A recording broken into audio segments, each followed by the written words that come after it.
Hello mga kaagta, so welcome to my YouTube channel and kita nyo naman dyan sa title, pupunta tayo sa waterfalls. Charot, pupunta tayo sa waterfalls. So, ang location po niyan is Cabcab San Andres. Tinatawag siya na Tumbaga or Kunsad. Basta mamili kayo sa dalawa. Sa mga taga-Cabcab dyan, shout out sa inyo. Correct me if I'm wrong. Pero wrong ata ko. Basta yun. Yan nga pala guys. Medyo malayo-layo yan. Siguro mahigit 1 oras. May mga tubig na rin naman dyan. Kung tinatamad kayo pumakyat sa taas, pwede na kayo dyan. Kaso nga lang, naka-stack yung tubig dyan. So, lalabog din siya. Kaya yun, medyo maganda talaga sa una-unahan kasi nandun na mismo yung waterfalls. And mabibigat pala yung mga dala-dala namin dyan. Talagang sakripisyo talaga para makaligo lang. So yan, tingnan nyo naman mga dinadaanan namin dyan. And tara, samahan nyo kami.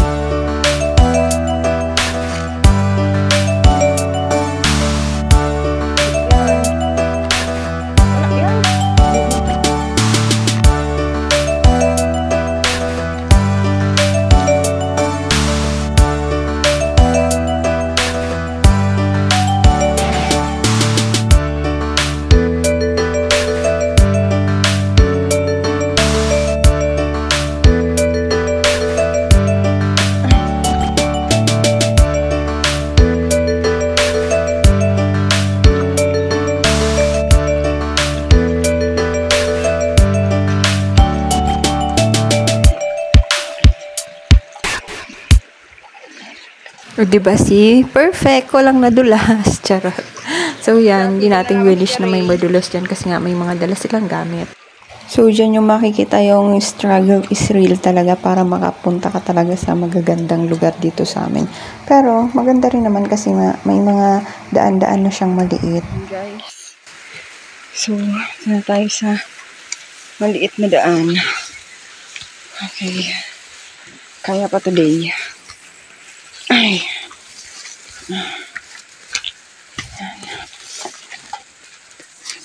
Ano yung Tarzan? Hi Tarzan. O diba may kasama tayong Tarzan? Hanggang dyan na lang pala yung na-videohan ko kasi nga dami ko ring bit-bit nung time na yon. At ito na nga rin pala, malapit na rin kami dito sa may waterfalls. Dito na lang kami tumambay kasi nga medyo mabato-bato na rin dun sa unahan at gusto nang maligo ng mga bata niyan. Sobrang linaw ng tubig dyan at grabe kalamig ng tubig. So yun, ayan, nagtampisaw na nga rin sila dyan. At yung iba naman nagluluto ng hapunan namin kasi nga wala naman kaming lutong dala at dito na lang daw kami magluluto. Tara, tingnan natin yung niluluto nila.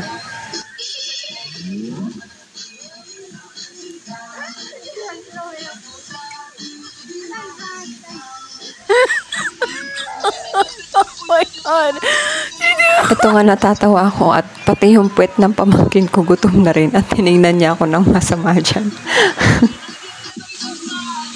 Ito naman nga yung dalawa kong sisteret at nagluluto nga sila ng ulam. Nagluluto nga pala sila ng isda. At yun naman nga si Biboy ay napakagalit at sayaw ng sayaw. Tinawag nga din siya dyan ni Tordy kasi nga bibigyan siya ng pagkain. Medyo gutom na rin sila niyan at binigyan din namin sila ng mga biskuit muna pantawid gutom. Gawa ng magluluto pa nga lang kami dito. At may makulit din naman na bata. Ayan, makulit na bata at di naman mapakali. Iyak ng iyak, di mo maintindihan kung saan pupunta. Ito naman si Biboy, parang kiti-kiti, sayaw ng sayaw. Sasali ata sa dance contest yan. Ay nako, diba? Ang saya lang ng mga bata kasi nga nakakaligo sila dyan sa mga falls kahit medyo malayo-layo. At ito naman nga si Riley at di nagtigil at ayun, muntik pang masubsob. Oh, di nasabunutan pa siya ni Aling Janet. Yun nga po pala si Aling Janet. Shout out sa iyo Aling Janet. Subsob na?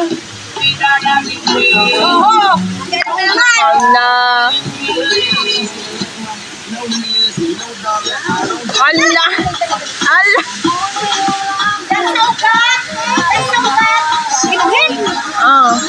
Huwag ka magkulit.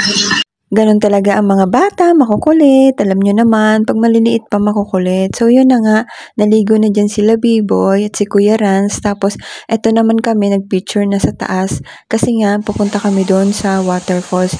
So, ito naman yung waterfalls dito sa medyo baba-baba. Tapos, pag umakyat ka pa doon sa taas-taas pa, may malaking waterfalls dyan. Ayan nga, nagtampisaw lang kami dyan kasi gawa ng napakalamig-lamig ng tubig talaga. Tapos, eto naman is, kaming dalawa lang yan dyan. Nakakatakot nga kasi lumublob kasi parang may hila lang sa ilalim. Alam niyo yun, yung sinasabing buhay na ilog ba yun? Basta yun. Sarap sanang maligo dyan kung marami kayo. Kaso nga lang, kaming dalawa nga lang. Kaya natatakot pa kami. Tapos, nagtutulakan pa kami kung sinong mauna sa amin dalawa. Parehas kaming takot. Kaya, yun, walang naligo. Dyan lang kami sa tabi. Tapos, tinitingnan lang namin yung waterfalls kung may lalabas ba. Nakakatakot. Tapos, yun, dumating naman sila Days dyan. Makikita nyo sila dyan mamaya. Tapos, yan, ganyan-ganyan lang ako dyan. Ang lamig-lamig din kasi ng tubig, tapos kaming dalawa lang, tapos medyo malalim din dun sa part na yun sa may umaagos na falls na yun. Medyo malalim dyan, tapos may mga kahoy-kahoy, tapos parang liblib yung, para siyang pakweba. Kaya di na kami nakaligo kasi nga takot kaming dalawa, kaya walang nauna. So yun, dyan lang kami sa mababaw, hindi kami nakaligo. At yan nga, nagtutulakan na kaming dalawa kasi nga gustong-gusto namin maligo kaso nga lang natatakot talaga kami. Kaya yan, dapat daw sama kaming dalawa. Kaso natakot kami dyan kaya nagtakbuhan kaming dalawa. Tapos dyan na nga dumating sila Days. Tapos nagpicture lang sila. Di naman din sila naligo. Takot siguro din.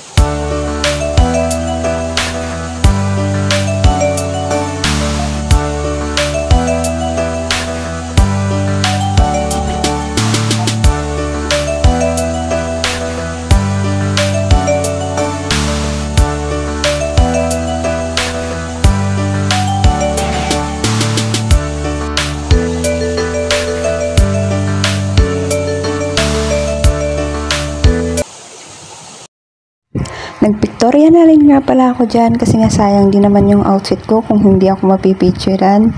Charot lang. So yun, ang ganda kasi ng mga bato dyan kaya nagpapicture na rin ako. Tapos yung may nadaanan din kaming maliit na falls dito. Kaya yun, binidyohan ko na lang din. Ang lalaki nga pala ng mga bato dyan kaya mag-iingat kayo pag pupunta kayo dun sa waterfalls kasi medyo madudulas, matatalim at malalaki yung mga bato. So yan, grabe ang ganda ng tubig, napakalinaw at sobrang lamig talaga yan. At syempre naman, nag-enjoy kami dyan. At dito na nagtatapos ang aking video. Salamat sa panonood. See you guys sa next video ko. Like and subscribe. Bye-bye!